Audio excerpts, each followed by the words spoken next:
এই দেখো বন্ধুরা, সেই অ্যালোভেরাটা গাছ থেকে পেড়ে নিয়ে এসেছি সকালবেলায়। এবার এর মধ্যে থেকে আমি একটুখানি অংশ কেটে নেব, বাকিটা ফ্রিজেতে রেখে দেবো। কিছুটা খারাপ অংশ আছে, এটা আমি বাদ দিয়ে এখান থেকে কিছুটা কেটে নিচ্ছি। আমার স্কিনটা তো খুবই অয়েলি, তার মধ্যে সেরকম করে যত্ন নেওয়াও হয় না, সময়ের খুব অভাব।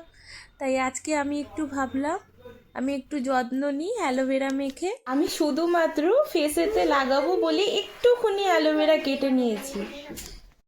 দেখো বন্ধুরা, কোনো প্রোডাক্টের সাথে আমি এই অ্যালোভেরাটা না মিশিয়েই ডাইরেক্ট মুখেতে অ্যাপ্লাই করে নিচ্ছি। ভালো করে পুরো মুখটাতে লাগিয়ে নিচ্ছি। আমার মুখেতে অ্যালোভেরা মাখা হয়ে গেছে। আমি 3-4 মিনিটের জন্য আমার স্কিনেতে অ্যালোভেরাটা লাগিয়ে রেখে দেবো।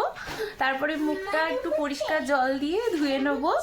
অনেক দিন ধরে মুখে কিছু আমার মাখা হচ্ছে না, ট্রিটমেন্ট করছি না, তার সময়ের বড্ড অভাব আমার। তা মুখেতে আমার ছোটোবেলা থেকে ছোট ছোট র্যাশেতে ভরা, ছোটোবেলা থেকে মানে স্কুল লাইফ থেকে আমার মুখের মধ্যে এত পিম্পল হয়ে থাকতো যে বলার কথা না। এই অ্যালোভেরা দিয়ে দিয়ে তাও একটুখানি গেছে। আর রাত্রিবেলা করে একটু ল্যাক্টোক্যালামাইন মাখি, আর আদার্স আমি মুখে কিছুই ইউজ করি না।